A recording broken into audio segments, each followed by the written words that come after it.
Screen share. That one.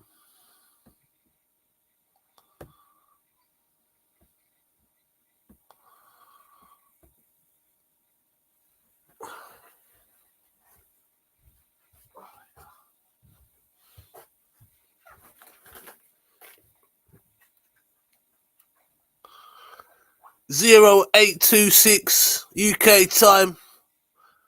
21122024. JTV. Agree or disagree, it's a place for you people.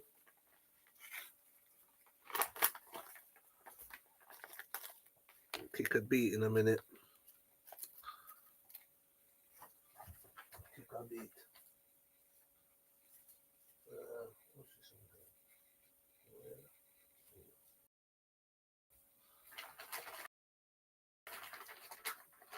one? Wow.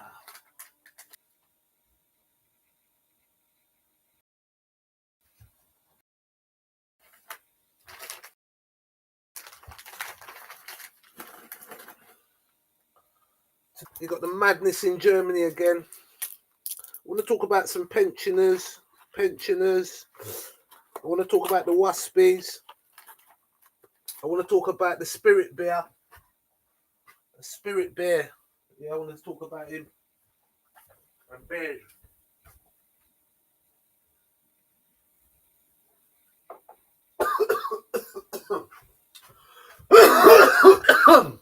And also going to talk about some survival techniques mixed up with the English ancestors, or should we say the people that were around the UK, yeah, and which led to the people that are here today, or some of them, I should say. Right, mix of a bit of a survival. Also, I want to talk about the film Old. That film Old. The film Old. Right, 2021 film Old. Yeah. Spirit Bear. Spirit Bear.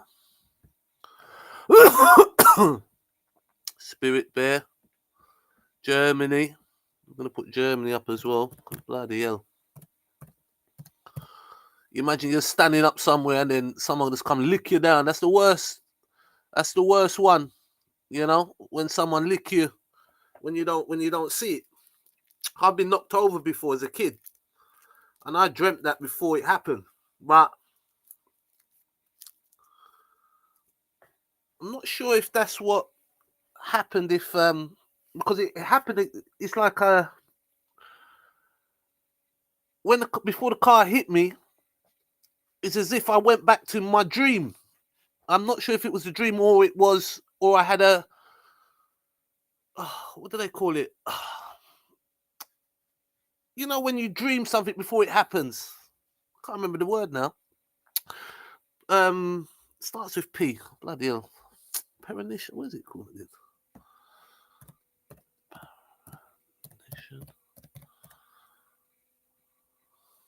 No. I can't remember what it's called now. I can't even spell it.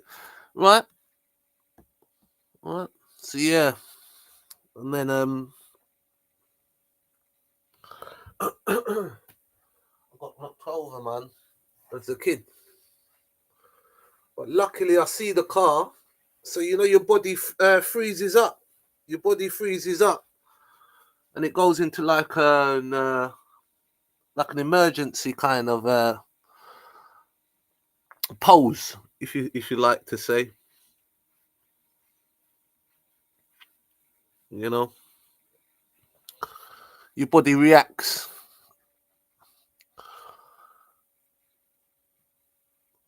Right? And you go into this kind of like protection state. You know? It's like that shock and fear. Yeah. But if you don't have that shock and fear and something knock you over, You're good. You're good as a gunner. You're good as a gunner. Trust me. Trust me. Good as a gunner.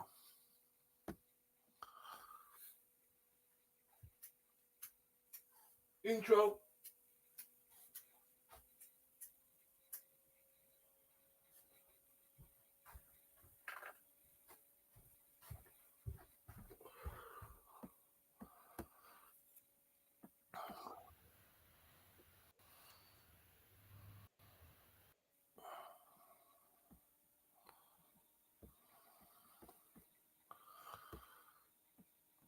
Let's get this, set this a bit.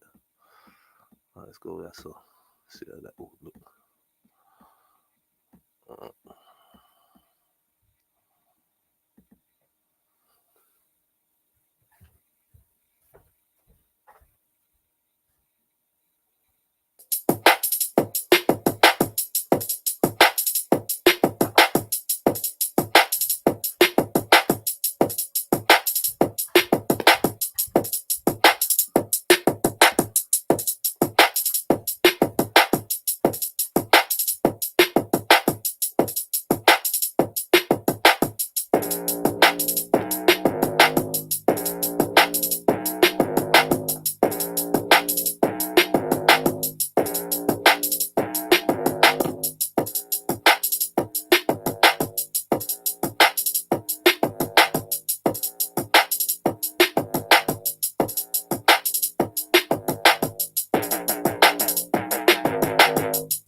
You're a lifesaver. I'm on to you right away.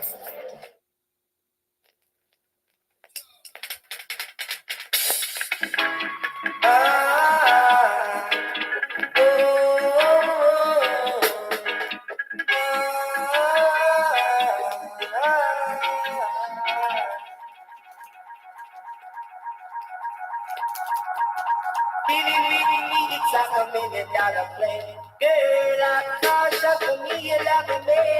This love I give is so expensive. You might love it, get it back, read it. Don't let it get away, don't let it fade away, don't let it fade away. Don't let it get away, don't make it fade away. I gave my love, it can never come away. So long, you're out of time. Girl, I won't let you feel alone. I can assure that you love me, this is secure. All you have to do is keep on running to my own soul. Don't let it fade away, don't let it fade away. Don't let it go astray. Don't let it fade away, don't let it fade away. I give my love, it will never come away. Oh,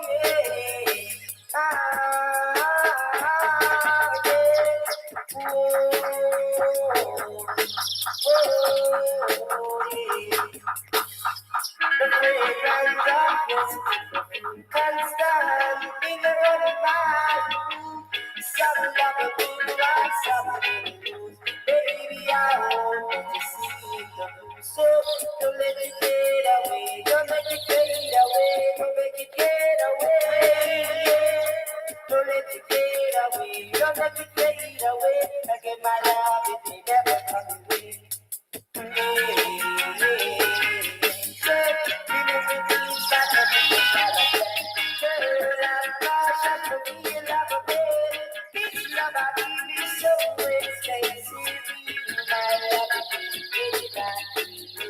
Don't let it fade away, don't make it fade away, don't let it go astray. Don't let it fade away, don't make it fade away. I get my love, it may never come away. So long your heart is on the run. Girl, I won't let you feel alone.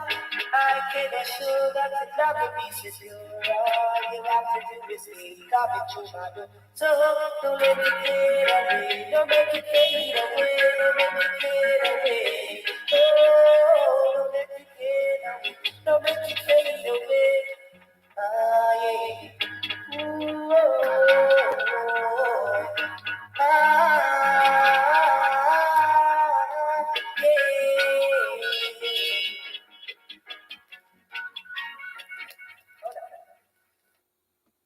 Yes, yes.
jubilation in the streets, while some emotional.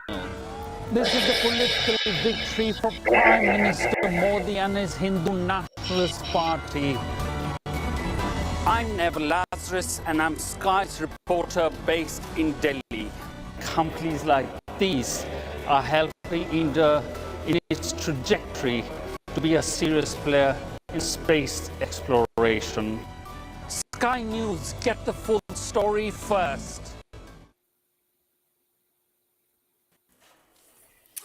Time now for another look at the day's newspapers. I'm joined now by political journalist Alicia Fitzgerald and reporter for Mail Online, Lettice Bromowski. So welcome back to both of you. And in the previous hours, we dealt with how the newspapers had been covering the German market attack. Obviously, a lot of the papers went to print before a lot of the details came out. But let's turn to some of the other stories that the papers are covering in the morning. And Alicia, you're going to kick off with the Financial Times main story. And this is Donald Trump, according to the paper, saying that he would like NATO countries to spend 5% of GDP on defence. Yeah, and I know that on the face of it, 5% doesn't seem like a lot, but the current NATO target is 2%, and only 23 of the 32 NATO members even reached the 2% target at the moment. And just to put it into even broader context, Labour, our government's goal is to increase it just to 2.5%, but only if the economic backdrop allows. So that's not really even a secure pledge from us in the UK, who spend significantly more than lots of other NATO members. So a very big ask from Donald Trump here. We know that he's a little bit wavering with his support to NATO. He keeps saying that maybe America will pull out and that they are doing just a bit too much in terms of the aid they're giving to Ukraine. In this article, though, he does reassure that he will still be helping Ukraine. But it does seem slightly threatening. It seems like Trump is saying, well, you all need to pull this up. They can't all be waiting on us. And if you don't, then there's going to be some kind of consequences. And this is something that he has been saying for some time, hasn't he? Yeah. About the fact that other countries just aren't committing enough and they can't just rely on the US they can't to sweep in if there's a problem. But the sad reality is that we do sort of need the US to be there, to be supporting, whether it's in Ukraine, whether it's in NATO, whatever it is. These organisations do need the US, and Trump's been saying since, you know, I'm going to end the wars on day one when I get into office. So from January 20th, he'll be trying to end these wars. But I also think that this speaks to the wider sort of tensions that are going on in the wider world, but also in Europe. We've got Russia and Ukraine. We've got all the issues that are going on in the Middle East. And I think that people are feeling unsettled right now, feeling uncertain about the future, whether the US is going to go and become a more isolationist place. And this is saying we'll be there, but only if you're all there with your weapons and guns blazing, a little bit like the US might want to. Yeah, well, to be honest, nothing wrong with that. Nothing wrong with that. I think it's a great idea if America started to become more isolationist and started to deal with the problems in their country, right? Take a step back from being the police of the world. Take a step back, maybe take a little break. We understand there's going to be consequences for these actions. But it's fair to say no one's going to outright try and just come for America. A lot of the problems, just like the UK, a lot of these problems, they caused it. They caused these problems. You need to stop getting involved. I need to sort out this country and their own countries. And NATO, they need to pull their weight. NATO, they might as well just disband NATO. What you know what I mean? Now they're all saying, "Oh, can't find the money," but yet still they find the money to be supporting the war in Ukraine. Now it's just peace. That's all you need to be looking at is peace. But if you're there going for war, you got to pay for it. You got to pay for it. You know, it's a peace. You know, it's a peace thing. But these guys are not on no peace thing, right? Because they got their little agendas. All Ukraine, all they're doing to Ukraine is loaning them the money, and then they're gonna go in there and basically the Ukrainians are gonna be owing the whole of Europe, America, all kind of things, right? The Ukrainians. Now I understand, you know, people must have to defend, you know, their territory and that. I understand that, right? But it all started with Ukraine trying to get into the NATO, right? And then they're gonna put the missiles on the border. I expect Russia to have that. Any country to have that. Look what happened in Cuba. The missile crisis in Cuba. They're not having it. America not having it. The UK wouldn't have it either. You see? But here we are again. Wars, rumors of wars. Let's see what else they got to say here. Yeah, and maybe the picture will become clearer when Donald Trump does take over in January.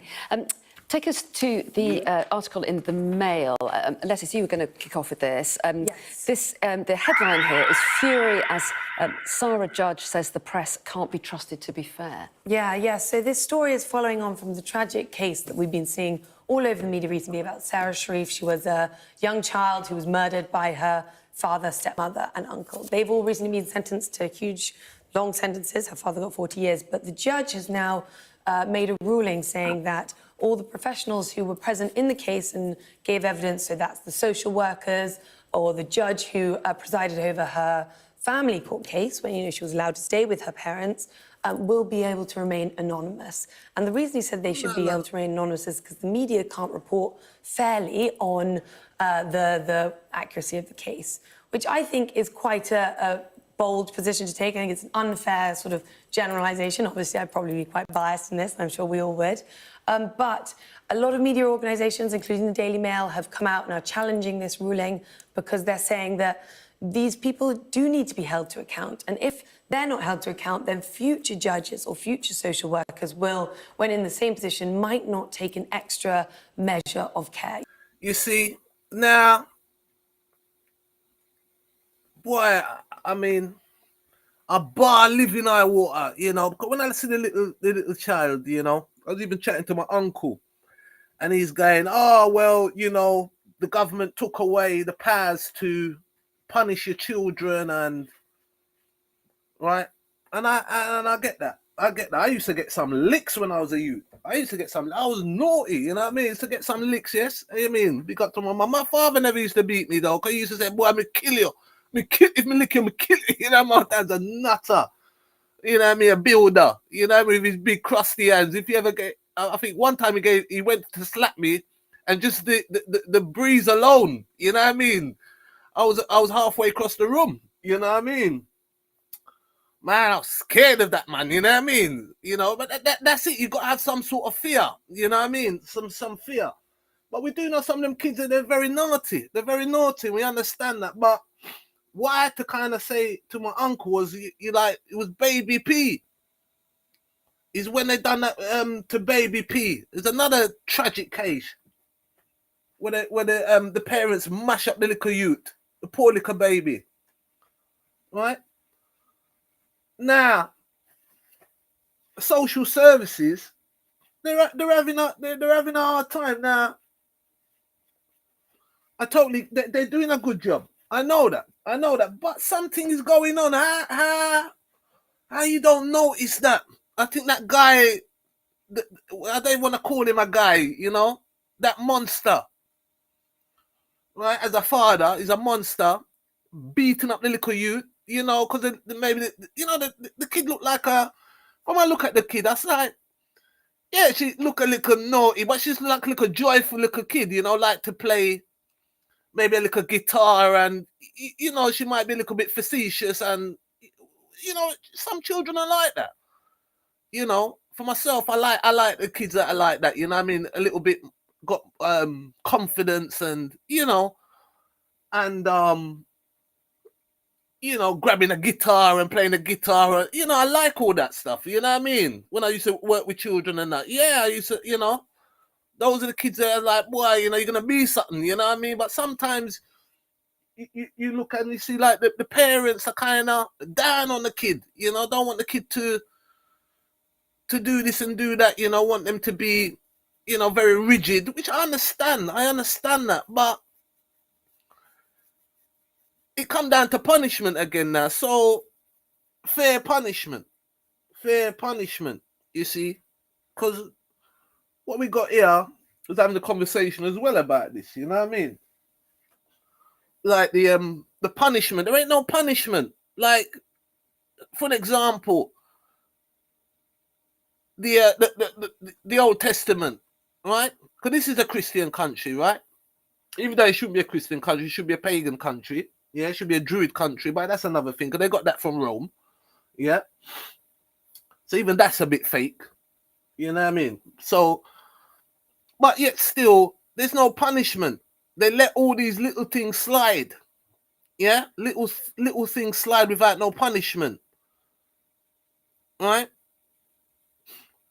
And I believe even in the good books of like the Quran, in the Torah, all the Abrahamic religions, they have their rules. The rules is set there, but some places they don't enforce those rules. You understand? Like that father there, he won't be here no more. He's gone long time. And the stepmother. Right? Gone. Finito. But here we have them now. You got to clothe them and feed them and all kind of nonsense like that. After they broke up the little youth. There's no punishment. Now also, the social services, someone didn't do their job properly. You got to name and shame them. Yes, so no one else don't do it. There's no punishment no more. Everybody just think that they can just go along and do what they want to do. There must be rules and regulations. Where the laser? Laser beam. Laser beam. Yes, JTV's back. With the sound effects. Yeah, one more laser beam. Right. Rifleman. No punishment, people. No punishment. Now, when the spirit them getting these people there now, right, and use them, right? You're faced with, you're just faced with unruliness. Unruliness. And my heart breaks, when these young children, my childhood was oh man, believe you me, as a child, I never wanted for nothing. I had a mother and a father, and you know how much I appreciate all that. I appreciate all that, man. You know what I mean? You got to appreciate all that, them thing there, because a lot of people don't have that kind of upbringing. The poor little lass now, they even start live yet. They even start live yet. And the people that are there to care for you, the people that are there to protect you, are the ones that mash you up. Wouldn't even just broke you up. You're dead, gone. You imagine the small little box you gone into. Well, I cry. I said these people wicked. And their stepmother. Let's keep listening, people. Sarah was ultimately let down by these organisations that should have protected her. So there does need to be some sort of holding to account. Do you think that's right? Do you think transparency is key here? And as Lettice was pointing out, the perpetrators of the crime are behind bars. They're the one who are responsible for her death. But there are questions around whether or not some of the concerns could have been flagged and something done about it earlier.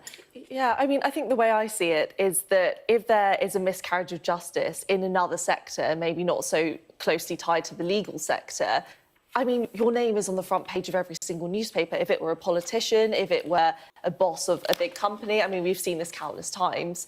your name will be everywhere and people will know that it's you, and you will kind of get your comeuppance for it, I suppose. And weirdly, the thing that's coming to mind, and obviously very different case, but I'm thinking about Paula Venables with the post office scandal. I mean, where that was seen as a miscarriage of justice and where someone at the top made a wrong call or a wrong decision. Which she still says that she didn't and wasn't given Exactly. the right But information. they were It's a accused of great doing that point. Again, that Paula Venables. I done that on my last channel, and they shut it down. Them the must. Of course they got to. The algorithm was I mash up the algorithm, mash him up, right, with truth. They want to hear that. No, don't want to hear that. I'll be hearing all this, I'm always going on and I can't. Let me get another phone out. Once I had to check my thing. So yeah, Paula Venables is another one that didn't get no. She's still around, and you had. What was the guy called? Is it Alan something? Shout out to him. He gets a laser beam. Yeah, because if it wasn't for him, right, no one would have known about all this post office business. Not a care in the world. Imagine people went to prison. One guy even commit the awful act. Right, while he's banged up. So a lot of people lost their lives over that, lost their livelihood. People got shame. When you got your shop, people shame. Up north, some parts up north, you think them people easy? They're not like down south. Them people, they can kind of be. Hey, listen, them people up the north of England there, right? If you do something wrong, the whole community just shun you. Shun you. You can't even come out your ass. And yes, rightfully so. But it wasn't their fault. It was a problem with the program, right? Was it Fujitsu program? It was a problem. The program was a problem. And then you had the top woman, Paula. They were sending her emails. She didn't care. She was more worried about the post office more than people, right? Even had the IT guy as well. He made a big blunder, right? You also have the politicians who covered it up. Again, punishment. There's no punishment. They should be punished for that. The punishment, well, I'll keep that to myself, right? Well, it must match the act. It must. Right? Now, I'm not a follower of Abraham and stuff like that. I used to be, yes. And it's fair play. Go back to the Old Testament. You got to go back there. Right? You got to go back to the old rules. Them things weren't going on because people knew that there was a penalty. And hear what? You see the new phase? It will be like that. There will be parts where people can carry on with all their nonsense. Yes, that's fine. But there's going to be a place where it's rules and regulation. Starting from scratch. Doing things properly. Yes, people. It will happen. Watch. Were able to identify who she was. And I think that's where people are seeing a little mismatch here. They're saying, how come in this particular case, these people are getting away with kind of staying under the parapet and not really having any attention because of it, which I understand. OK, we'll have to wait and see how that plays out then. Let's move on to an article inside The Guardian, and this is a subject that we touched on a little bit earlier, and the response to the formal announcement yesterday that Keir Starmer is appointing Lord Peter Mandelson as the UK's ambassador to Washington. Yes, What's the reaction been? A mixed reaction, I think, especially amongst Labour MPs, because for lots of them, Mandelson is this big Labour grandee. He's someone that lots of them probably aspire to follow in the footsteps of. But Keir Starmer comes under so much criticism for really just trying to be Blair 2.0. And I think this has not done much to kind of get rid of that feeling amongst lots of the Labour MPs who feel like Keir Starmer is following in the shadow of someone past rather than making his own path, if that makes sense. And also, let's not forget that Peter Mandelson is not a baggage-free hire. He's not someone who's particularly been shy of some pretty bad headlines over the years, including to do with his friendship with Jeffrey Epstein as well. So that's definitely caused a level of controversy. I think what was really interesting in this article as well is that they were saying that he was asked quite a few times whether this role was of interest to him, whether he would want to be appointed. So what does that say? So he's unveiled. So what's that? Is that from the Times or the Telegraph? So a series of ministers welcoming Peter Mandelson. They called him the Prince of Darkness. You know, PT. Epstein called him PT, and you know other people call him Mandy. Right? And they're saying that you know he's got the right character. But for myself, people like that, we've got to look on the flip side, because America and the UK are not friends. They're not friends. They're enemies. They're enemies, people. Where's my laser, man? Come on, man. Come on. They ain't friends. They're not friends. No, they're not friends. You think they're friends? They're not friends. Right? Bitter enemies. Laser beam. Rifleman. Bitter enemies. You stay there. Now they'll be rubbing their hands with like a man like Peter Mandelson or Andrew. You understand? Someone that they can. You see, they're not. Maybe not that person can give you information, because it's information they work off. You understand? They're gathering information. So like information now, especially like the spy world, the espionage world, it might not be that guy, but he could open up the doors to another person, you see, right? People that got the secrets and stuff like that.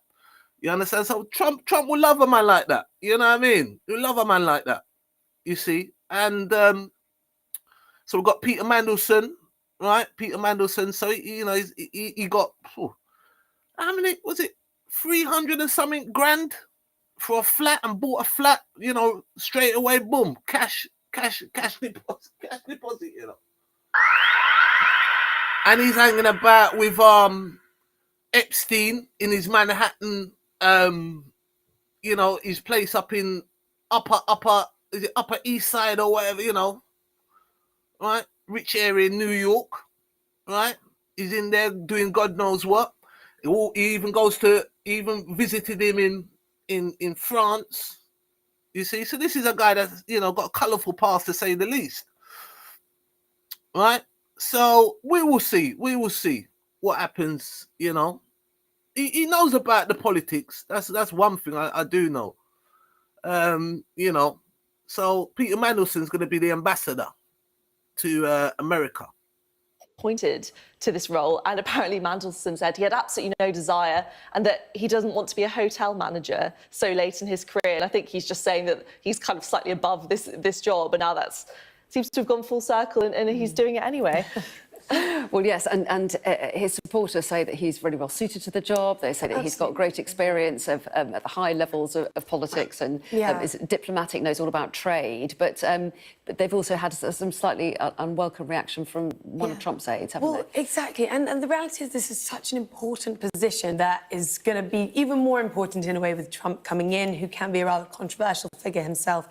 This role is so important to be able to have.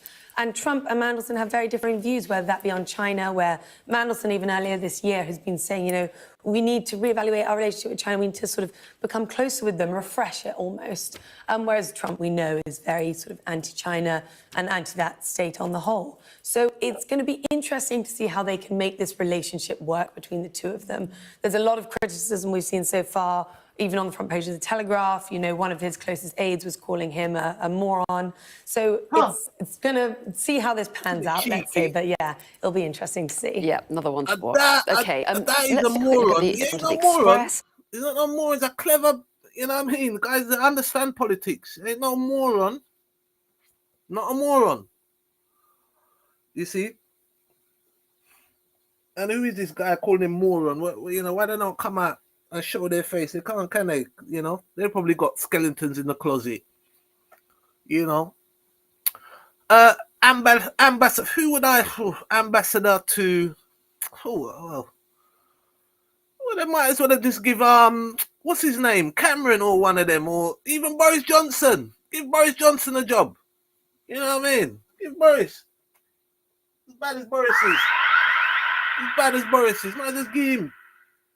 I think he would have been a great ambassador. He would have loved that. You know? So I'm not sure why they picked Mandelson. It could have been what, Jeffrey Archer next. You know what I mean? My brother Jeffrey Archer. Yeah? Boy, I tell you, UK politics, I'm telling you, oh man, it's crazy. It's crazy. Imagine if this goes on in the UK, what goes on, you know, across the globe, you know, after they go around and teach everyone the system. You understand? They're all trained by, you know, all the secret services are trained by the British, you know, right? Right? Right, to go around and infiltrate governments and that, you know, right? Right, for that, I tell you, for a little island, I tell you, it's unimaginable what they've done, you know, right? It's probably never been done since like the Romans, you know, what the UK has accomplished, as in like global supremacy, you know, right? They took it to a different level, right? And we do know it's an awful history that they got, awful, you know. But that's how these countries become great, you know. That's how the Britain became great. And we'll go into that soon as well. I'm going to jump on some Ray Mears survival techniques. They lead with the story King positive about return to full duties, and this is something that we were reporting on at Sky News yesterday, the fact that the general message was a positive one coming from the palace about the King's health. I'm sure, but I do often feel when I see these kinds of stories, I think realistically, are they ever going to come forward and say, do you know what, I actually don't feel ready to commit to royal duties? Or do they feel such a kind of obligation to people in the UK that they kind of feel like they have to put that brave face on and really throw themselves back into it? You get a sense, certainly our royal correspondent was saying he loves to be busy and he's really keen to get out there and he'd carry out a full calendar as much as possible. Yeah, so busy almost so that you forget that he's had quite the year with his cancer and undergoing treatment, and he's 76 years old. You know, he's not sort of a spring chicken anymore by any terms. So for anyone at that age to be doing so many, you know, what are they called? Meetings and things. Engagements, that's the word, sorry. So many engagements, travelling the world and undergoing some very serious chemotherapy for a very, very serious illness. You do wonder how he keeps going. Absolutely. We're out of time, they have medical resources that, you know, normal people don't have, you know. And Charles been waiting for the throne for a long time. A long time. Remember, Charles was a little wimp. Charles was a wimp. And his dad used to bully him. Right? His dad, Air Force man. Greek too, Greek. Let's have him. Right? Used to bully him. Because he was soft. Then they got Mountbatten to train him up and let him, you know, soil his royal oats. Let's have him. You know? So Charles has been waiting for the title for a long time. And his ma, she passed away recently, you know, and then he stepped up and he's not well. So he's always been a positive kind of cheery kind of person, Charles, you know. Right? He does his fair bit for like the for the environment and that. He does his bit. But you know, the one thing, you know, can't forget about Diana. You know what I mean? Diana and Charles. That whole thing would always be a stain on Charles. On some people. Some people didn't like Diana. You know, some people didn't like her.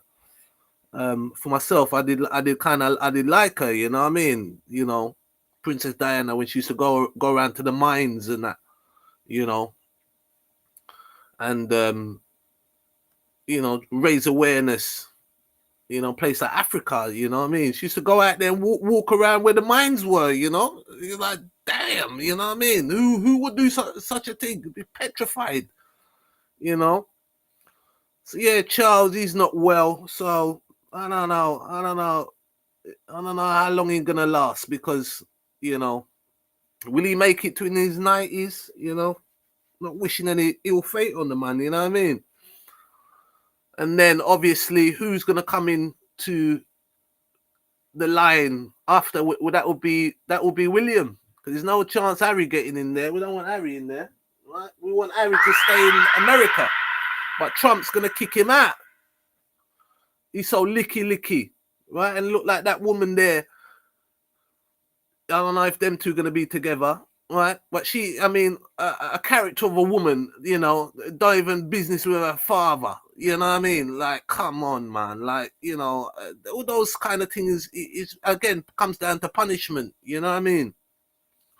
You don't like your daddy. You know what? You know, we just saw a father before. We should, you know, Sarah, and she, you know, he was awful monster. You know, dads and their daughters, you know, they're normally close. You know. And he wasn't well as well. That's a totally another side of the story. But again, we can't have Harry in there. Can't have Harry. So then you got William, you know.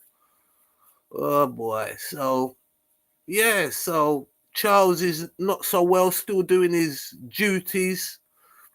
Some may say, yeah, he should be doing his duties, you know what I mean? Because, you know, they get paid for nothing, you know what I mean?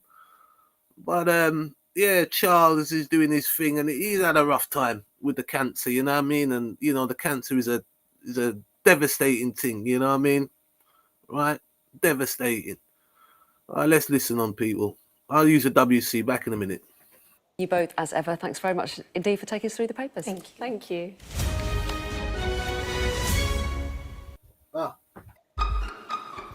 We've got your Sunday mornings covered.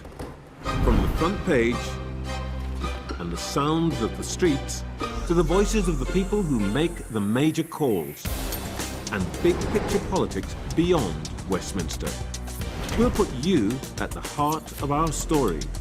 A new start to Sunday. I'm ready. Are you? Join me, Trevor Phillips, Sunday mornings on Sky News.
Oh, what's this now? Oh boy. Right. Yeah, let's see what's going on. Right. Hello, a very good morning. It's 9 o'clock. The news today dominated by a fatal attack at a German Christmas market. A car driven at speed at people enjoying traditional German culture. And Luke Littler is back at the World Darts Championship today, aiming to win it for the very first time. It's Saturday, the 21st of December. Now, you see all these attacks now, you know, it's going to be a controversial thing, but you don't know who's behind these things, you know. You don't know who's behind these things. Okay? You can call that we're at war now, so, you know, certain groups can be blamed for certain things. And, you know, we're living in a deception time, right? Deception. So what you think is going, it may be not that, it may be something different. You see?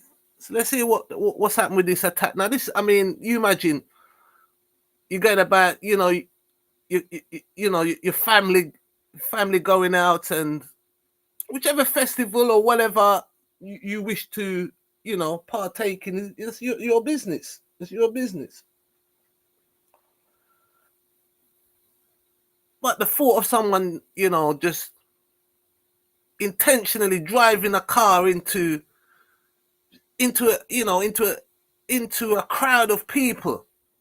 I mean, you know, you must understand that the spirit that hold these people, right? It ain't no joke. Ain't no joke. If one of the spirit get hold of you, you know, you ain't got no choice in the matter. You see, you ain't got no choice in the matter. So I'm not sure who we're gonna see. What's what? I'm gonna do a little bit. I'm gonna have to do a bit of reading there, but let's get up my other. I've got my other tab open so I can check that one. All right, so I'm gonna let's see what they say about what is the latest from this attack. And we also got the you know, Germany's going through a lot of Europe is going through a lot of nationalism, right? Nationalism. There seems to be a lot of tensions in the Abrahamic religions. If you don't kind of see what's going on, they're all fighting against each other. You've got the Ukrainians and the Russians fighting each other, and they you would call them two Christian countries. You've got the war in the Middle East. Again, they're all Abrahamic religions. So what's going on, Abrahamic religion people? What's going on? Now the whole world have to be suffering because of you lot be fighting. You understand? And it says all in your books, thou shalt not kill. Thou shalt not kill. And all you do is kill, kill, kill, kill, kill. See? So now let's see what they're gonna say about this Germany attack. Now you don't want to upset them people there. You don't upset them. Right? You got your sleeping cells over there, you got you got some young people that are you know embracing certain ideologies. Okay, they got the national spirit, but it's there's that dark side to it. That dark side, like revenge. Yeah, revenge. Frictions between communities. All right, it's the last thing you need. Okay, the good suffering for the bad. And are we hearing people from the Abrahamic faiths condemning these things, or you understand? Is it people from the Abrahamic faith doing it, or is it a kind of a the unseen enemy or the invisible enemy? Yeah, what they like to do. Okay, right? They make an enemy. They make you think that that's that is the enemy. That's and it's not that way. It's not that way. Because we live in a deceptive age. Let's see. I'm here in Magdeburg, where at least 2 people have been killed after a car drove into a busy Christmas market. You know, condolences to the family, you know. Condolences. You know. This is awful. Coming up to like the festive period, and now, you know, your loved ones have gone, and a young child apparently. Let's listen up. More than 60 other people are injured. 15 are in a serious condition in hospital after what authorities say was a deliberate attack. A 50-year-old doctor, originally from Saudi Arabia, has been arrested. Police say they believe he acted alone. It's reported some other Christmas markets in the country are to close today as a precaution. A memorial service is being planned for the city this evening, while the German Chancellor Olaf Scholz will visit the scene later this morning. In sport, the waiting is almost over as Alexander Usyk and Tyson Fury's much anticipated. Yeah, that's going to be another big one. That's going to be a big one. Usyk versus Fury. I'll have to do a show on that one tonight, you know what I mean? Yeah, because, you know, I love my boxing, man. But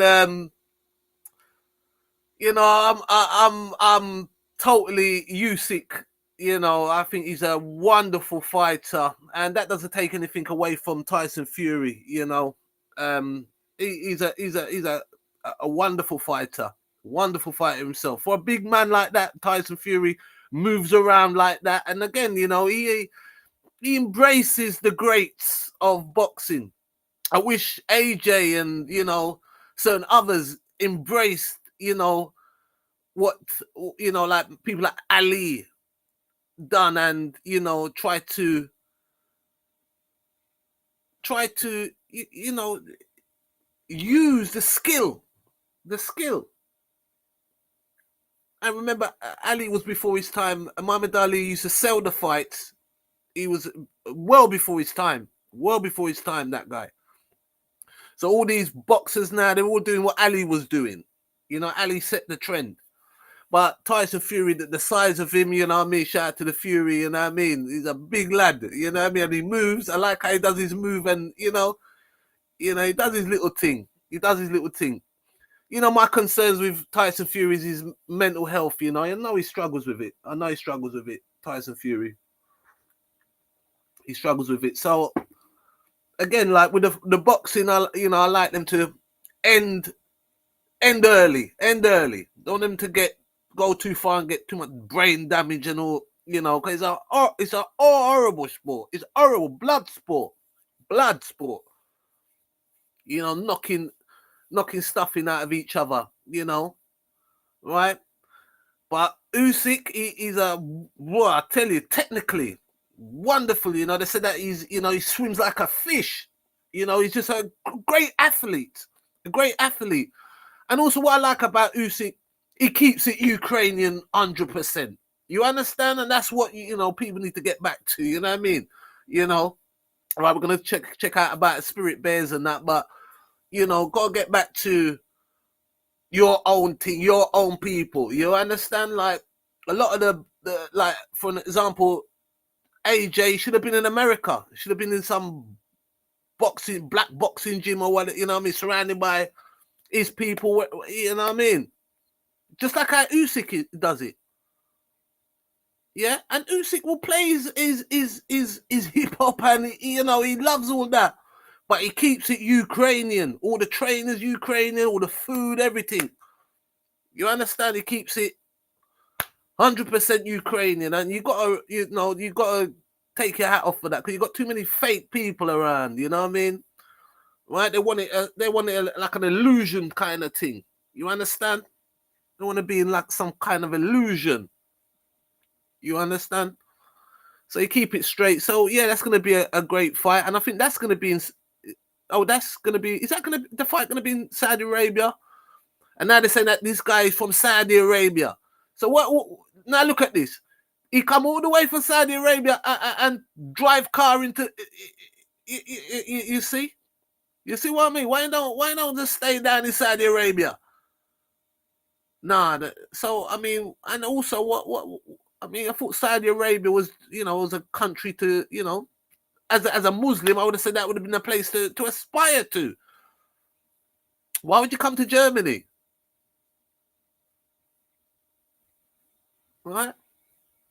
Unless he likes the the Frankfurters and all that. Huh? He might eat the Frankfurter.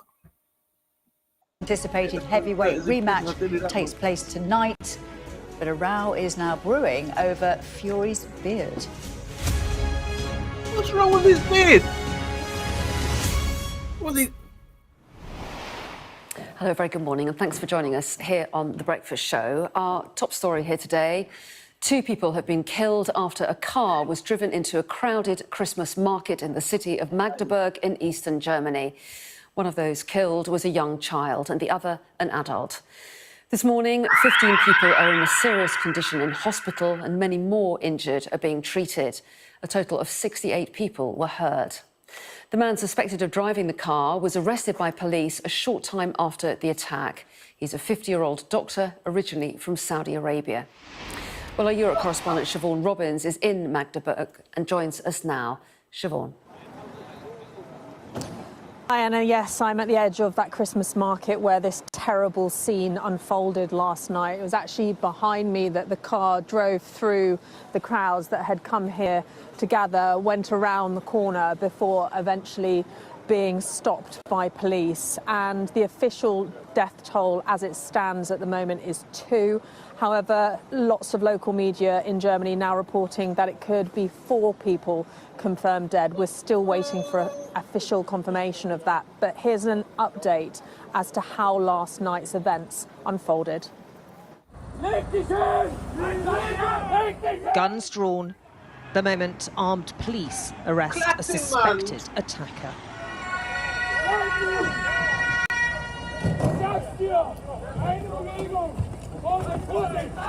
A doctor from Saudi Arabia accused of ploughing a car into a Christmas market in Germany. I like how the police... It was supposed to be a night of festive joy, the final Friday before Christmas. Oh, man. But just after 7 p.m, it all changed. A rental car driven at speed and through barriers, set on an indiscriminate and deadly course, careering into crowds of people gathered by market stalls. The timing was especially cruel. Early enough that families were there with children, soaking up the atmosphere.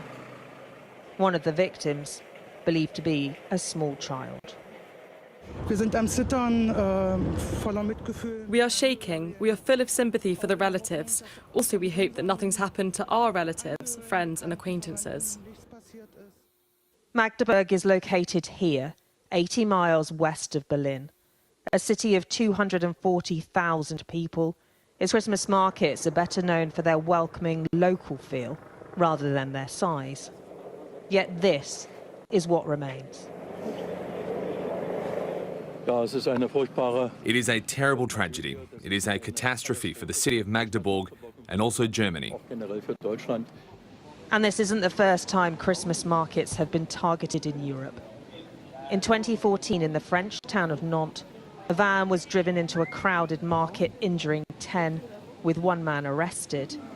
Just days later in Dijon, another man drove a van into pedestrians walking in the street, injuring 13. It's also a pain all too familiar for Germans. This was 8 years ago in Berlin. 13 people died after a truck was driven into stalls here. The attacker, Anis Amri, fled the scene and was later shot by Italian authorities. He pledged allegiance to Islamic State. What happened here today is chronological synchronization of the anniversary of the Christmas market attack in Berlin. And we have to give people the time and possibility to grieve. Authorities here believe the latest suspect came to Germany in 2006. Whether he's linked to any group is yet to be confirmed. So too is a motive. And really, what motive can explain this? An attack on innocent families at Christmas. So, Siobhan, truly devastating for the city of Magdeburg, but for Germany as a whole.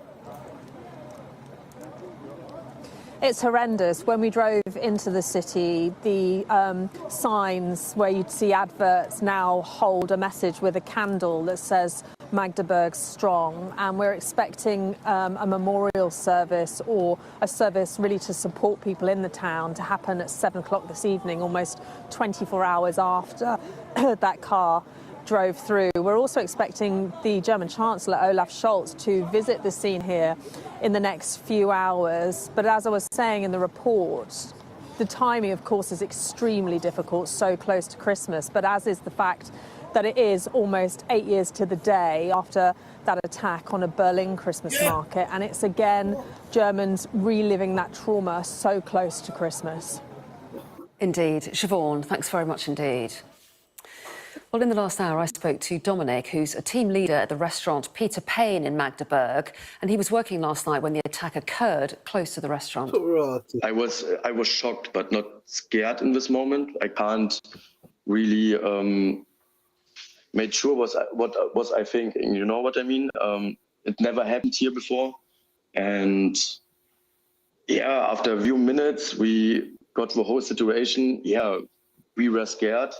But my colleagues and me were really calm to the guests, so it couldn't be panicked out. You know what I mean? I'm sorry for my English.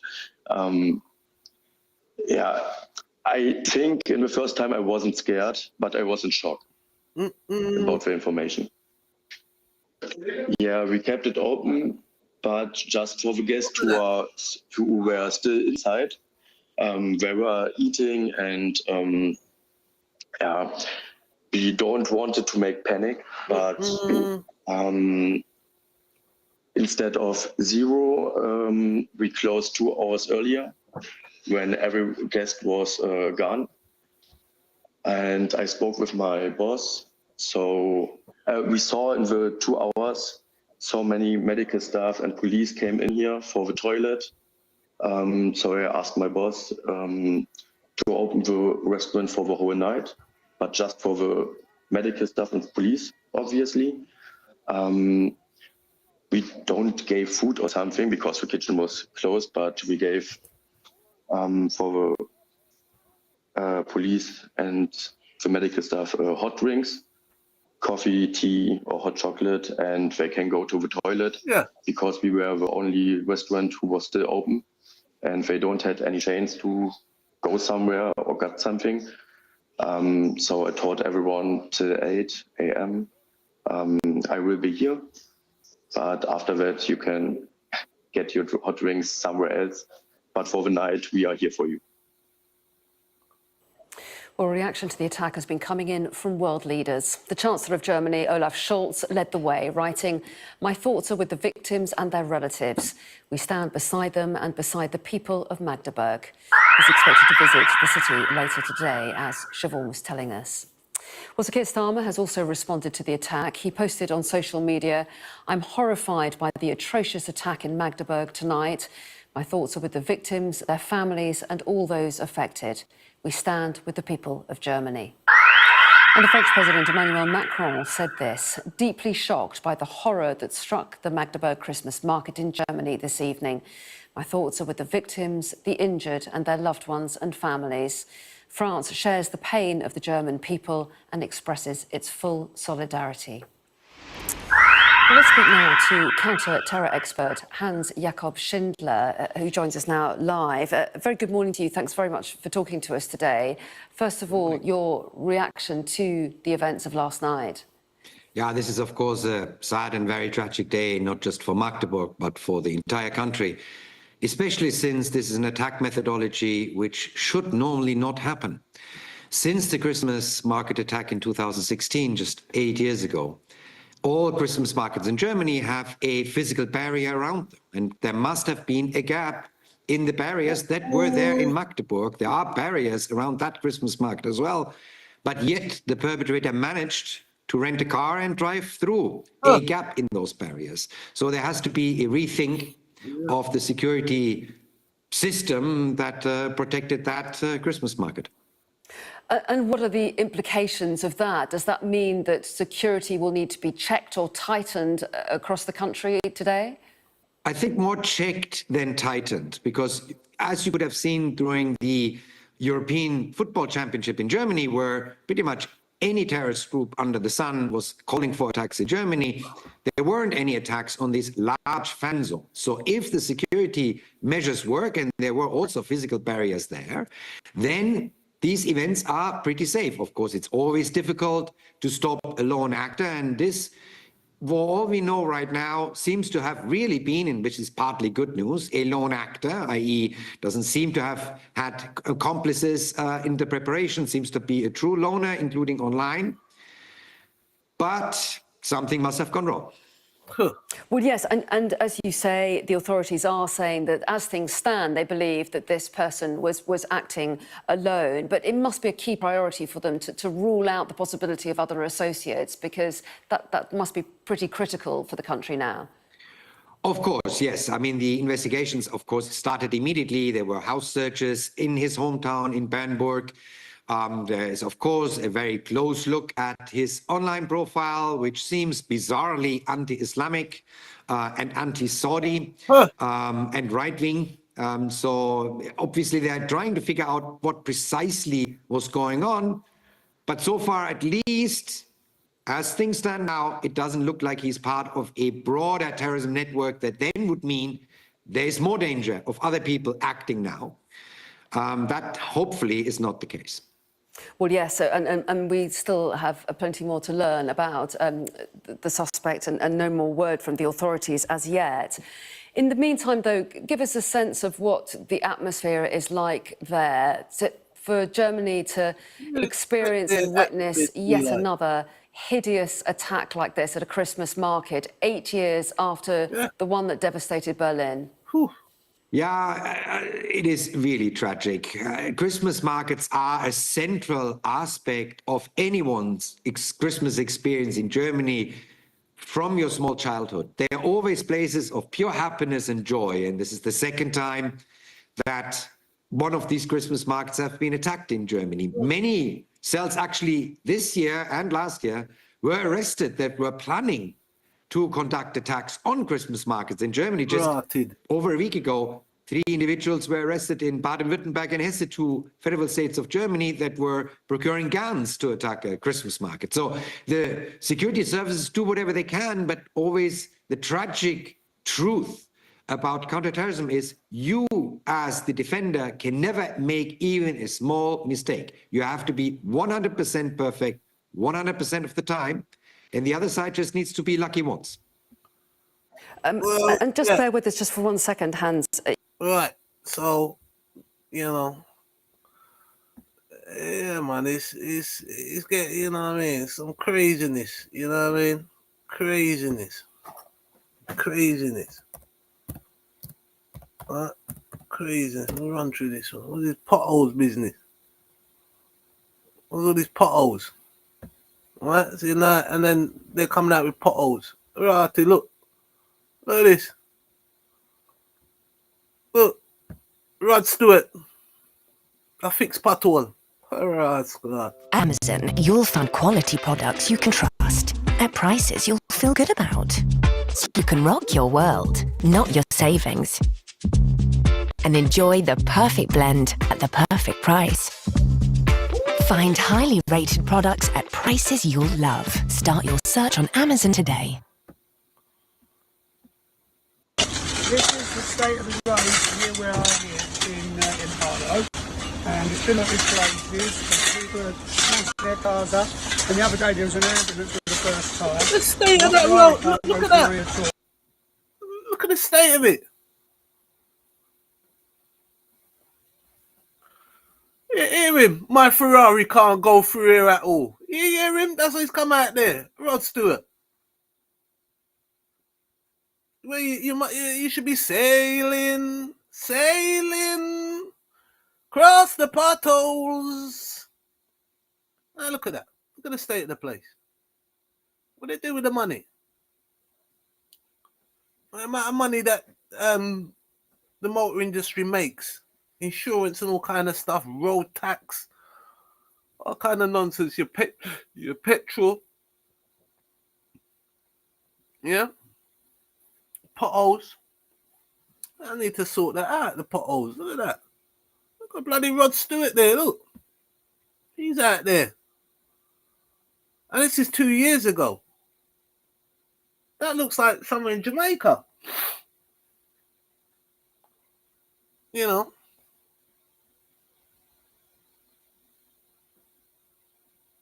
And this is in Essex.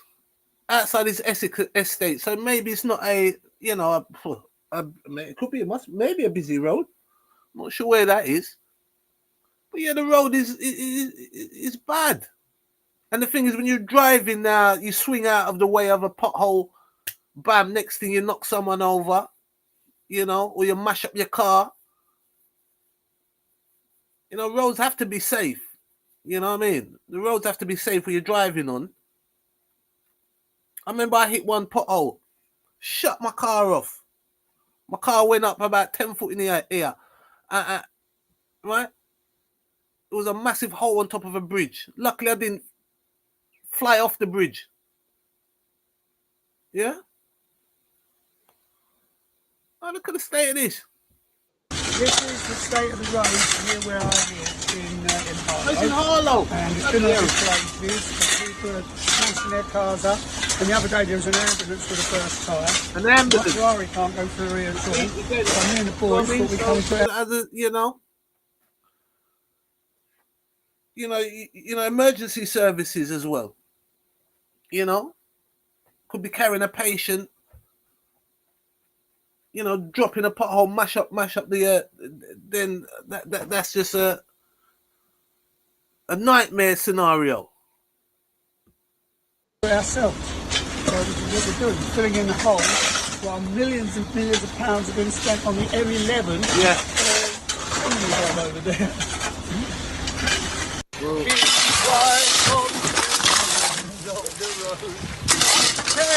I'm repairing the street where I live, because no one can bother to do it.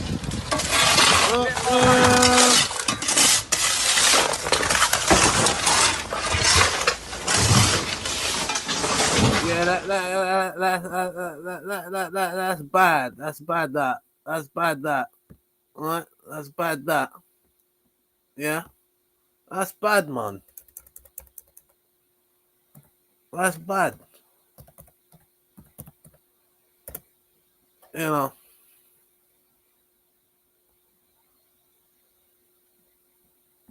All right.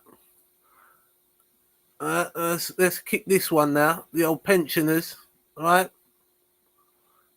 And you know, you have to look out for your, you know, the old people, the pensioners. You have to look out for them. You know what I mean? Make a little soup for them, or you know what I mean, or give them some extra clothing or something. You know what I mean? They're gonna be all freezing in the cold. It's been a bit mild, I may say, but it just up and down. Plus, we've got these 80 miles per hour winds coming up Scotland. There's a lot of suffering going on there. You know, I mean, how these people live with themselves? You know, I mean, pensioners are. Ever wonder what sets success? The pensioners, you know, they work. A lot of them work hard all their life, and you know, save all their money. And then you come to your little pension age, you should be there for enjoy yourself. You know, right? You know what I mean? Like old people. You know, I'm sure it was Winston Churchill said something about you can judge a country how they treat their prisoners, right? Well, look how they're treating the pensioners. It's disgusting. We got oh god, Bedinot. I don't know what she just. Anyway, I'm gonna have to do another show on Bedinot. Let's see what. Mr. Speaker, for years the Prime Minister and his cabinet played politics with the Waspi women. The Deputy Prime Minister said Conservatives were stealing their pensions. She promised to compensate them in full. Another broken promise. Now they admit we were right all along. But let's ask about another group of pensioners whose trust Let's ask about another group of pensioners whose trust was broken. Since the Chancellor cut winter fuel payments, how many extra people have applied for pension credit? Mr. Speaker, the number one job of this government was to put the finances back in order after the last government lost control. They left a £22 billion black hole and we had to take tough choices. We made sure the most vulnerable pensioners do get the winter fuel payment, and we have been encouraging and driving up eligibility for pension credit. So saying up to their entitlement. And you should join that campaign. But, Mr. Speaker, here's the difference. Because we've stabilised the economy, we can commit to the triple lock. That means that next April, pensioners get another £470. But here's the difference, because 2 weeks ago, the Shadow Chancellor said the triple lock is unsustainable. Their position. So pensioners would lose out under the Tories yet again. I'm going to break this down for you. Hold on. Mr. Speaker, he didn't answer the question because he doesn't know the answer. There are 800.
Yes, peeps. So you have to get Sainsbury's got some good deals on. You get down there, man, and you get your potatoes and that, man, and there's veg and that. Prime Minister and his cabinet played politics with the Waspi women. The Deputy Prime Minister said Conservatives were stealing their pensions. She promised to compensate them in full. Another broken promise. Now they admit we were right all along. But let's ask about another group of pensioners. Nah, this guy right behind her, he's pretty good, that guy, the one with the blue tie. And then look at, I don't know where this Asian lady come from. I don't know what her name is. Look at the look on her face. And you obviously got Kemi Bednot. Nah, for me, Kemi's just like, let's criticize. Love criticize. You know what I mean? About we and all this foolishness. We who? We who? Again, now the Conservatives now going for the black vote. You know what I mean? I mean, honestly, every time they use the black people them in this politics. Every time, and they fall for it all the time. But look at that guy there. He can't keep his eye off Kemi round the back there. You understand? Because she ain't small lass. You know what I mean? Right? And her dress code, I don't know. I'd rather see her in. I don't know. She dress code a little bit too casual for me. You know what I mean? bit too casual, you know. So we got our version of Candice Owens here, you know what I mean? We've got our version of Candice Owen, Kemi, right? Kemi Badenoch, and she's from Nigerian parentage. I think she was born here. Yeah, mother and father. You know, done well there. You know, done well. Right? Done well. And put her through schooling and stuff like that. And, you know. But I mean, Kevin Bed not going to start talking about immigration and all that. I mean, it's a bit of a joke, isn't it? How can you be talking about immigration? Talk about immigration. You know? And we're all immigrants here. You know?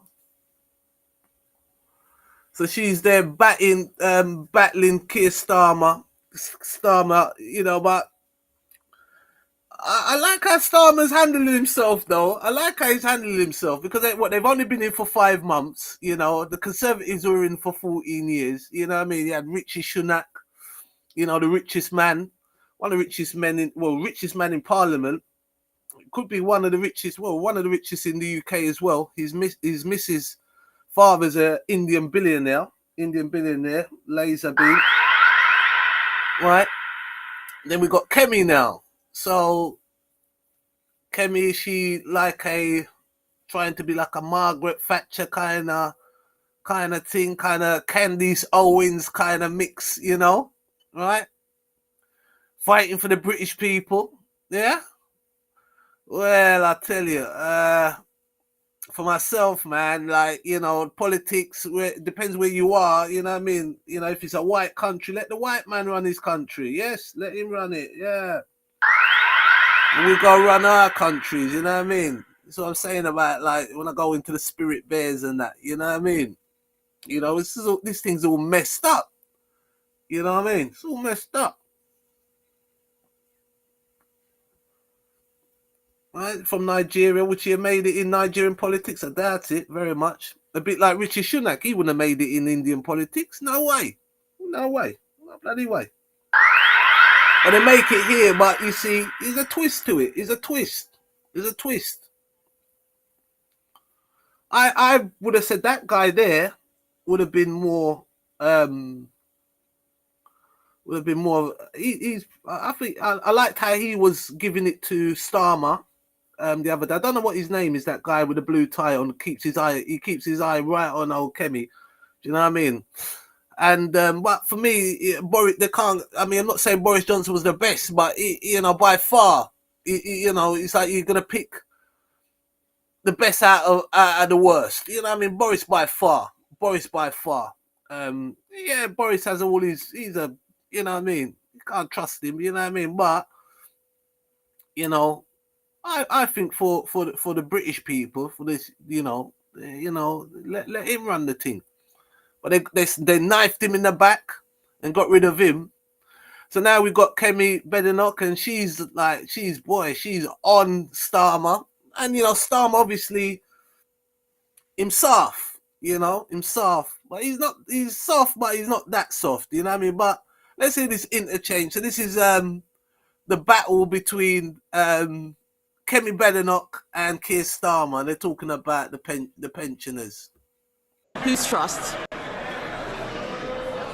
Let's ask about another group of pensioners whose trust was broken. Since the Chancellor cut winter fuel payments, how many extra people have applied for pension credit? Mr. Speaker, the #1 job of this government was to put the finances back in order after the last government lost control.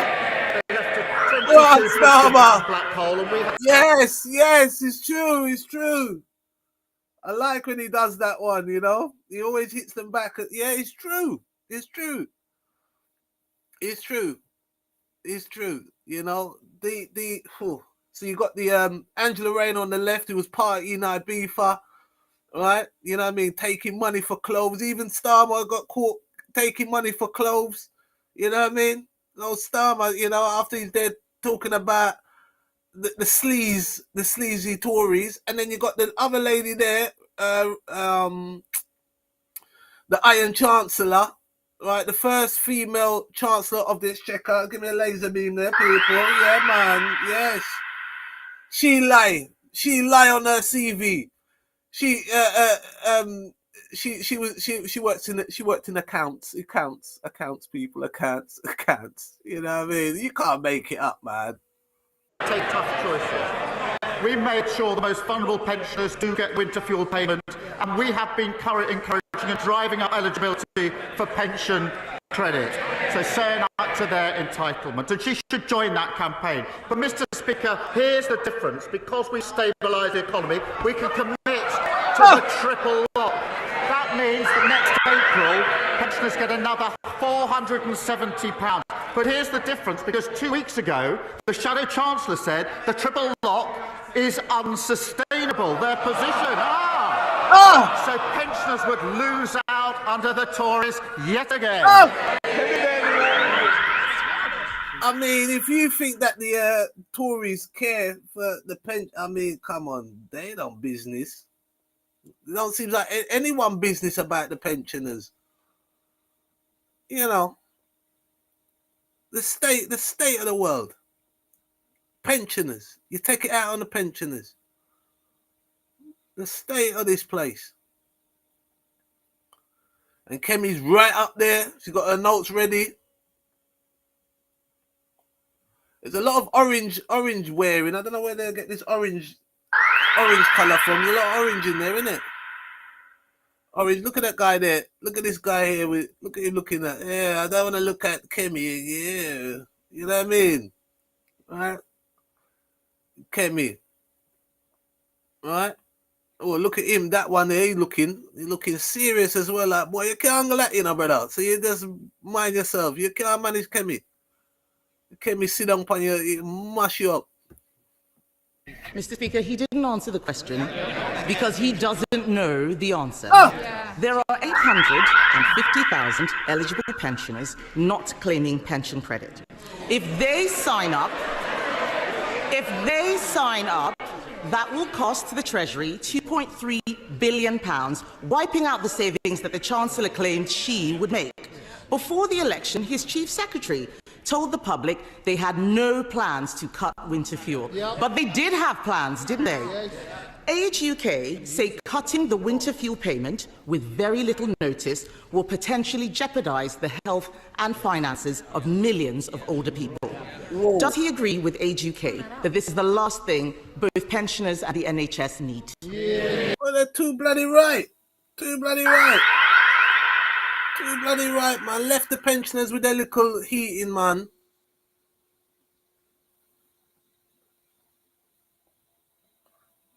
Right, and it is a broken promise. Starmer come and break every promise that he you know, but they're all, you know, it's just a lesson, you know, that, but that's what they do. They're saying they never had no choice because the Conservative had a black hole. Always a black hole, innit? Always had a bloody black hole. Yeah? Right? Starmer, look, he can't wait. Look, she's not even sat down yet. He's up already. Look, folder out. Kemi's watching him. Right? That man's still looking, the one with the bald head. Right? Two seats down by Kemi there. Right? Right? He's still looking. Yeah? He's gonna go blind. Mr. Speaker, we've been driving up with a campaign for pension credit. It's important that everybody who's entitled to it claims that pension credit. And she shouldn't claim as some great victory the record of their government that people haven't signed up. We're the ones with the campaign. They should be supporting it. But because of the triple lock, pensions will be going up by £470 next April. She hasn't asked. Next April, they're going to be frozen to death by then, man. How many people are going to lose their life? You know, boy. And, you know, oh, man, what a mess. £470 next April. Okay. Oh boy, I tell you, pure sufferation, man, and they're giving all this money to Ukraine and all kind of thing like that, right? Right, and none of these people are suffering. They got the heating on, you know, right? So yeah, he's right and wrong. Yes, you know, they've just got in, so you know they do need some time. They do need some time to get things together. But that, you know, the broken promises, man. That you know, I expected better from Labour than that. But hey, you know, it's politics, isn't it? Politics. Let's see what Starmer says. Good. And Starmer always feel like he's gonna have a heart attack in a minute. You know what I mean? Like, you know, Kemi's got him. You know, the man that said he used to always talk about, you know, his dad was a tool maker and you know, this and that. You know. And he was a chief prosecutor, you know, so he's setting a lot of people down. You know, a lot of my friends went down through Starmer, you know, I mean, the Old Bailey, yeah. Some of them rightfully so, you know. Her shadow chancellor says the triple lock is unsustainable. So she needs to explain how pensioners will be worse off under a Tory government. It is Prime Minister's question. Be quiet, cleverly at the back. No clue that in 2024, the best way to make money with Amazon is not with physical products. Oh, yeah?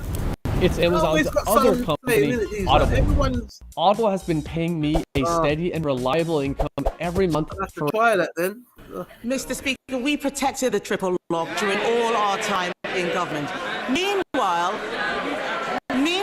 energy bills are increasing, despite his promise to cut them. Yeah, but they were increasing under you lot, man. Listen, right? They're robbing the people, you know. But as I said, this country, they don't stand up for nothing. They stand up for foolishness. Right? Before they stand up about no one ain't going to pay the electricity bill, all these electric companies, all the enemies of the UK as well. Even France is one of the big energy providers. How could that? Hey? What's that all about? Then they want to blame the war and all these things. Right? They go on war with people and then that man say that the man lock off gas. You see what I mean? Right? Right? They're all involved in this energy thing because they all got shares in it and all kind of madness going on. All these companies and they all pay like their the bonuses and all kind of stuff. I mean, these guys are rich. You know what I mean? Extremely rich and powerful people as well. You know, now they've got the public held to ransom. You know, right? Holding back energy and putting up the prices, everything. Right? Just got my little shopping there. Got my shopping here. Shout out to Ma there for doing a little shopping there. So she got my potatoes. Say it was 15p a bag. 15p a bag for the carrots and all that. You understand? Like Brussels and all that. Right? So to me, I'm like, well, that's the real price of these things, isn't it? That's the real price, you know. And you pick up something in the supermarket. By the time you get to the till, it gone up. Yes, price gone up.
Where thing just go missing. Why I tell them spirits are easy. They've been moving things around this bloody place. You don't know where anything is. Bloody it's working against me, man. Yeah, so you got this now, this. Boy, yeah, all these bills. I'm telling you, people don't stand for nothing, man. They stand for foolishness all the time. Do you know what I mean? They need to go down to Parliament and just take them out and spank them. By 300 pounds. In Scotland, his party leader wants to restore the winter fuel payments. Across England, councils are scrabbling the funds for struggling pensioners. The tragic reality this Christmas is pensioners will suffer and may even die as a result of this cruel policy. Did the Chancellor consider the impact on councils and on the NHS, or does she just not know what she's doing? The household support fund was set out in the budget. She knows that. We're pushing up pension credit. But she now says they are committed to the triple lock. Her shadow sponsor says they're not, that it's unsustainable. Maybe over a sandwich or a steak they could sort it out and come back and tell us what their policy actually is. Mr. Speaker, the Prime Minister needs to misrepresent me to make his point. I don't need to misrepresent him to make my point.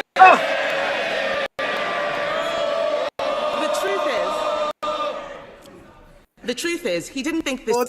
Cutting winter fuel payments isn't just callous. It may not make savings. It could actually cost us all more. And that's not the only policy which is making things worse. The Chancellor's budget is a body blow to family businesses and also charities.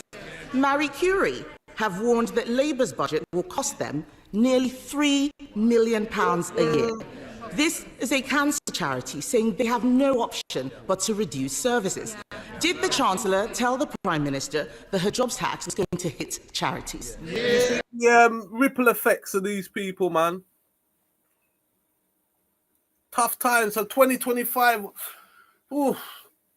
started with a bang, hasn't it? It's not just round the corner, you know. Things to come. Start with a bang. Mr. Speaker, she's asked 3 questions about winter fuel with leaving out. I'll come to that. But she's changed her mind on this. She used to say that the payments were a dead weight. She said there were members of her constituency who didn't need it. And they all stood in 2017 on a manifesto, a Tory manifesto that committed to getting rid of the universal winter payments for pensioners. So you can see what their real commitment is. As for the budget, we're driving up productivity. I don't want to have to ring your mother. Mr. Speaker. And he that man there, they caught him, he had all these holidays. That man, the Speaker. Let me get my the whistle.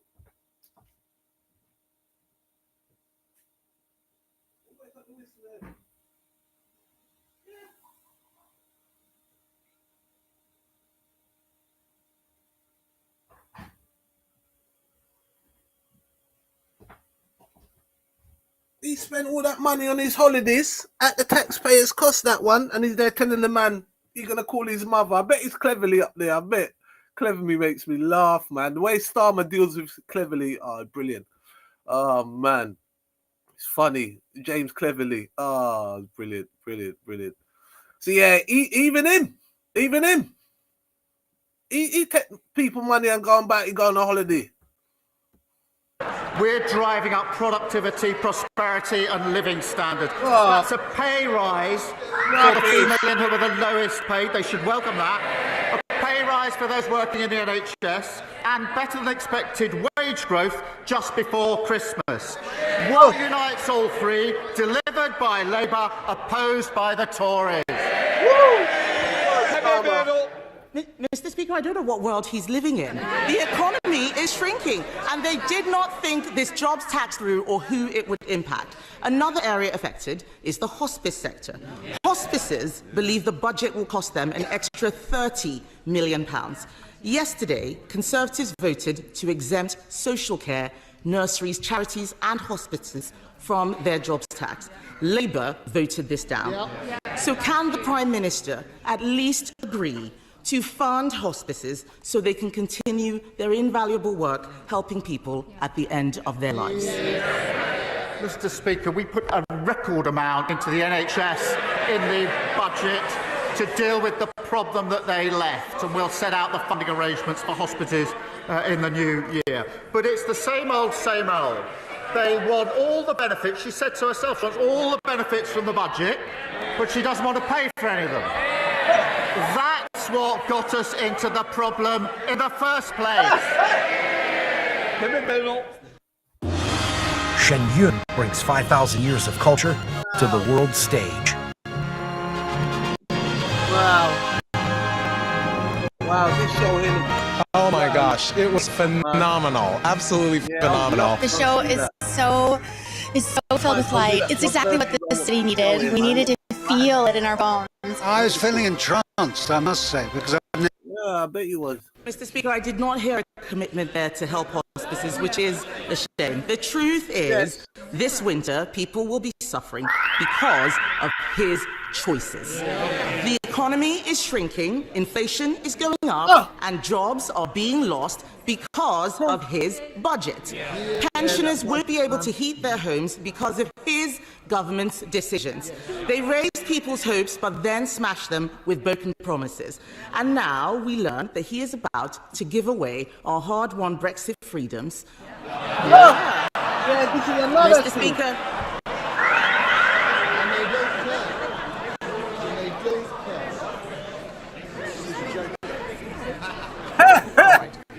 Mr. Speaker, now we learn he's about to give away our hard-won Brexit freedoms. The truth is, they are punching the British people in the face, literally in the case of one of his MPs. Yes! And he will pretend that this is about the past. But we all know these are his choices, bad choices. If he's looking for a New Year's resolution, why doesn't he start with telling the truth?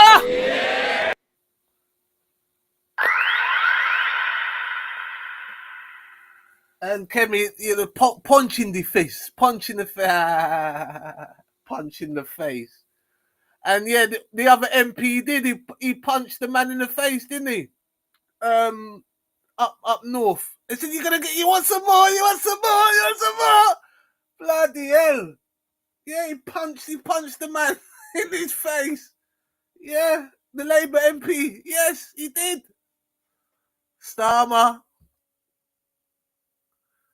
Well, look at the House of Commons. Look at all these different faces and different. Wow. You know.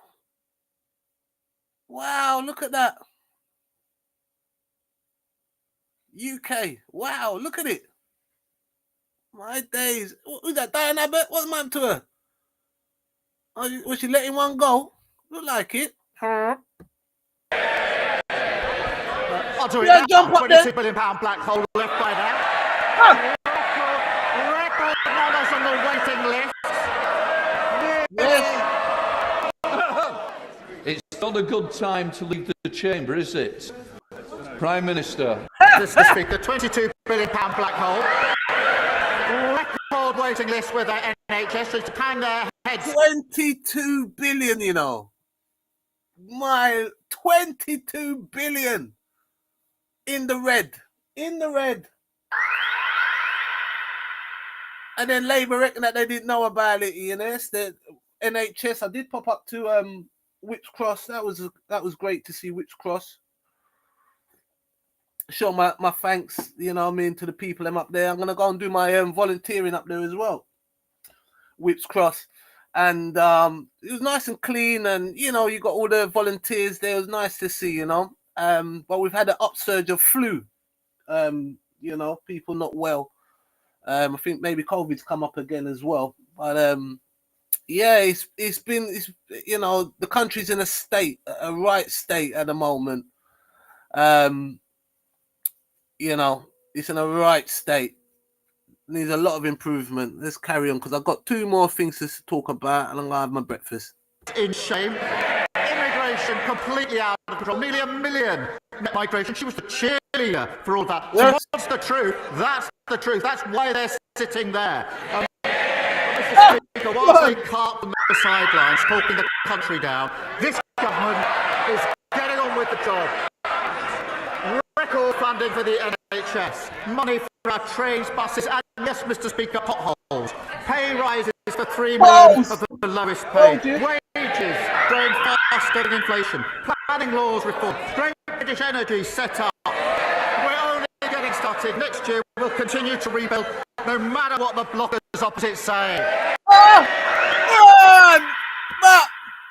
Do you know the tongue and two finger trick to make your partner squirt?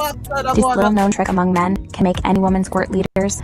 Here's how we women have specific points on our bodies that function like several magic buttons. And when these hidden buttons are activated, it's impossible for a woman to resist. But the problem is that only 1% of men know this 4 stimuli trick to activate these buttons in women. So many think that size or duration is the most important, but they are completely wrong. That's why you should watch the practical video recording now, which shows all the details of this little known secret to activate any woman's magic buttons. But be very careful and use this trick sparingly, as it will make your partner addicted to you and want to repeat it every day after experiencing it. And who would want that, eh? Who would want that? Who would want that? Eh? You'd be knackered. Right? You'd be knackered. All that going on. Right? Right? Old.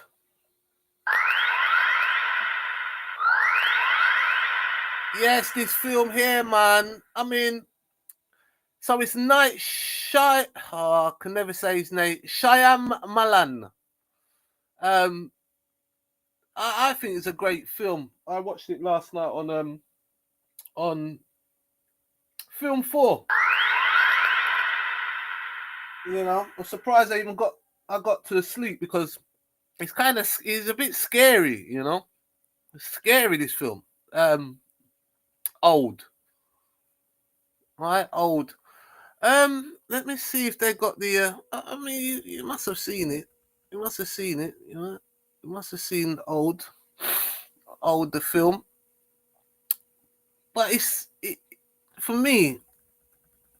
As though we're talking about the pensioners and that, you know, and the aging, and it shows you different characters aging.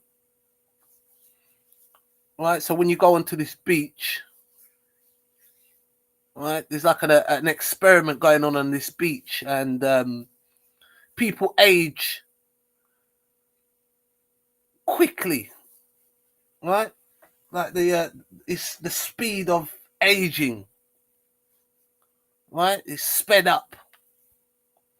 Right, so 1 minute you're a little kid, and then the next thing, you know, the young girl was up the duff, you know. And this guy here, he was all like, you know, we're gonna be together, we're gonna be together, we're gonna be together, you know, we're gonna be together, right? But a few things in this film, right, they always have a bad Englishman, always. There's always one of the evil characters. Always is an English. They like to use the Germans as well. They don't have a dangerous piece of man them, right? But in most films, the baddie is always an English. Always an Englishman. A very well spoken Englishman to that as well. The Doctor. He was a little bit, I didn't really like his role. He was a little bit silly, you know. Right? With his little knife, you know. And he also had the Asian man and the black woman, right? So for myself, the acting was a little, it was all right. It was all right. Well, you know, I'm old school with the actors, right? So you had him. You have always have a bad Englishman in these movies, always, and that just shows you. They show you know, there's always a bad Englishman involved, always in these films. And why they always do that? Because there is, right? There is. Them Englishmen are easy, right? See, you got the film Old. They should do a part 2. They should do a part 2 of this film. And at the end, you can see where they're actually filming the beach, right? They're filming the beach, and so it's like an experiment. And it just make you wonder. It's like, yeah, this is like a mass experiment, isn't it? It's like a mass experiment. You know, sometimes you feel like you're just a guinea pig in this thing here. You know, well, it's a guinea pig business. Right, the film Old. Right, I think it's a good film, and that producer or director, yeah, he's good. He's good. He's good. He's good. That guy. You know what I mean? Right. Right. And then you got your Spirit Bear. Yeah, your Spirit Bear. Now they always got this spirit. The spirit always, it's like a ghost, isn't it? Yeah, it's a ghost. Now this bear look like a ghost to me, like a duppy. You know what I mean? This Spirit Bear. Right, Spirit Bear. Right. So you got the overview of him. And they're found in the Great Bear Rainforest. Right, British Columbia. Okay, British Columbia.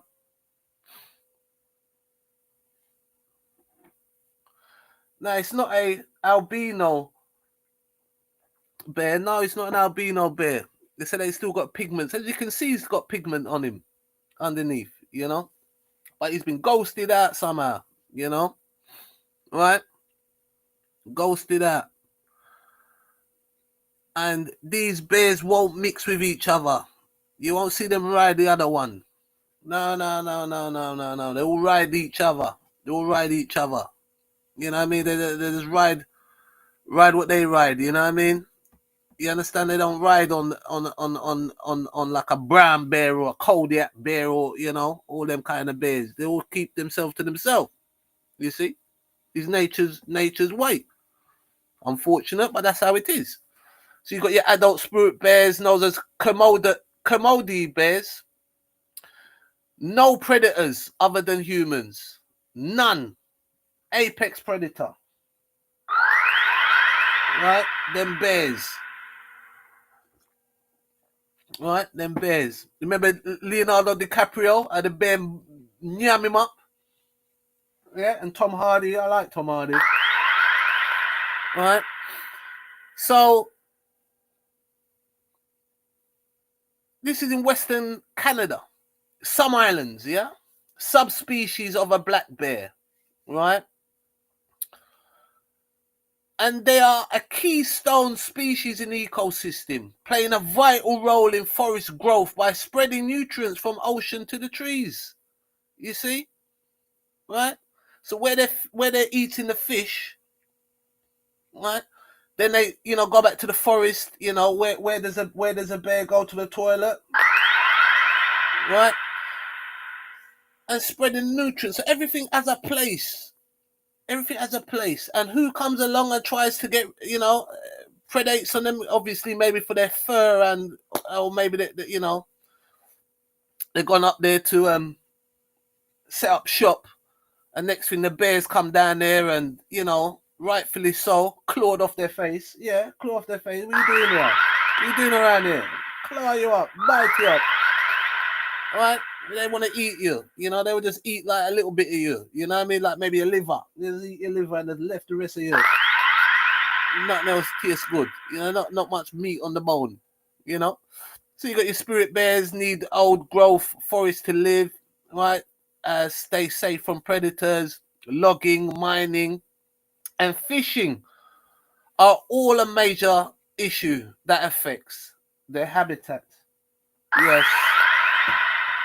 So you got your grizzly bears, salmon numbers decline. Grizzly bears are traveling further to find food.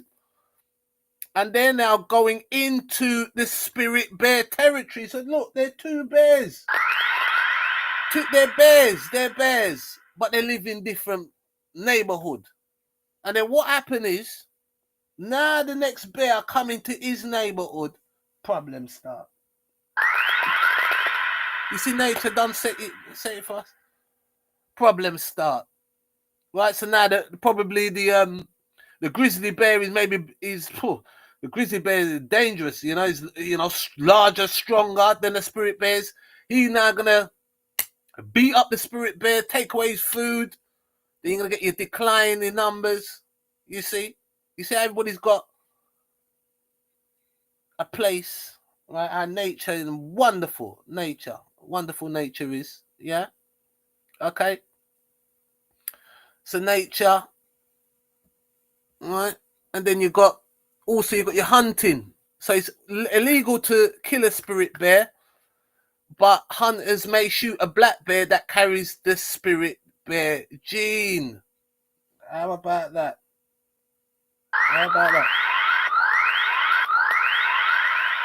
The hunter becomes the hunted. Yes, people. The spirit bear. Right? And so when they're young, the young stages of, that's when they're that's when predators can prey on them. You got your wolves, you know what the wolves are like. The wolves and your cougars. We're not talking about the women there, mate. You know what I mean? All right. They like a little, young meat and, right? So you got your spirit bears, And I thought, look at that, the name of it, spirit bears, spirit bears, and look at the color of them, right? And look at that, they're fighting, look, clashing with a black bear there, look, you see? Yeah, man, that's how it is, people. That's how it is. Nature set it like that. Nothing you can do about that. It's only humans now come mess up the thing. You see? Come mess up the thing. Right? Yes, nature. Nature.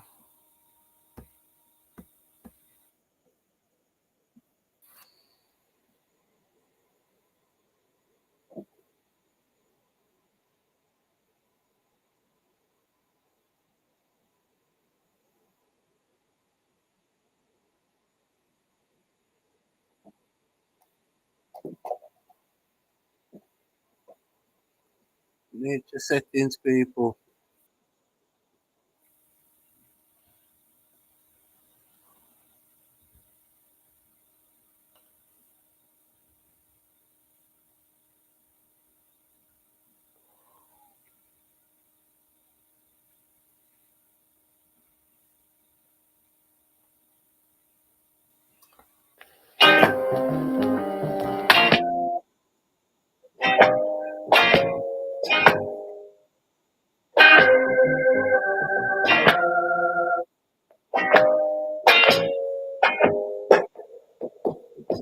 What makes the sun shine so bright?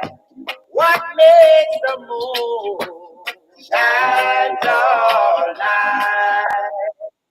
Stars in the skies at night above, they don't seem to be around.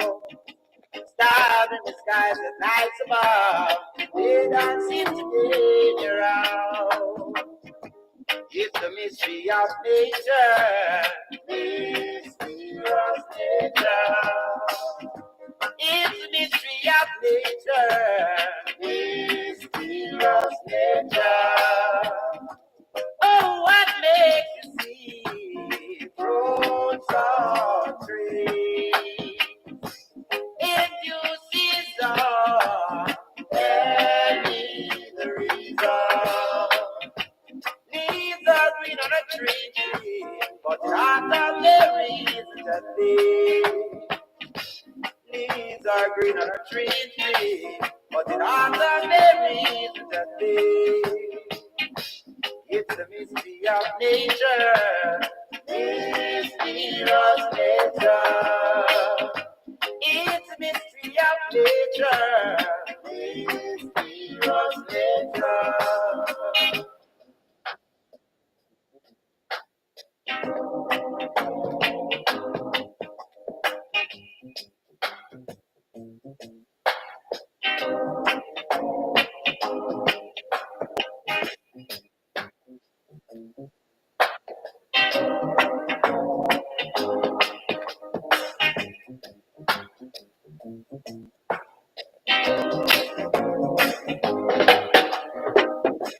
Oh, what makes you see roads are free in due season?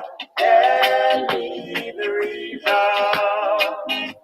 Leaves are green on a tree in spring, but not on the reason that they. Leaves are green on a tree in spring, but not on the reason that they. It's the mystery of nature, mysterious nature. It's the mystery of nature, mysterious nature. It's the mystery of nature, mysterious nature.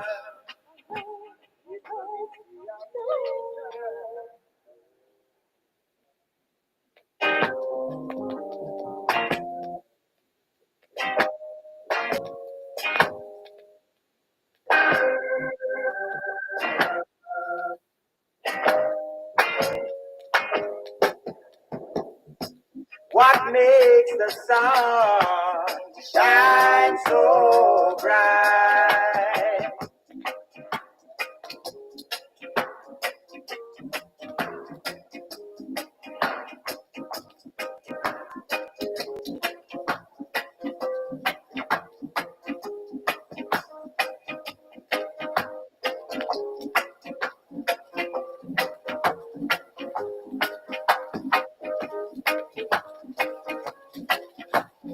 Mysterious nature,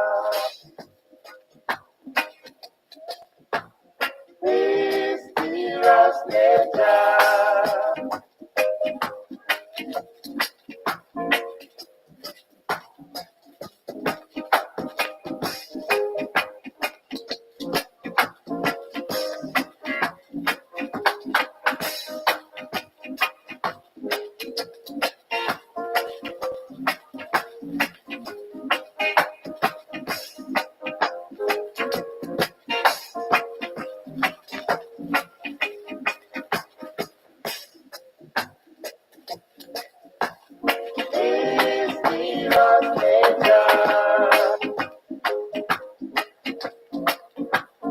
Mysterious nature, mysterious nature.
Mysterious nature, it's the mystery of nature. Mysterious nature, it's the mystery of nature. Mysterious nature. Yeah, man. Peace out, peeps. Peace, peace, peace, peace.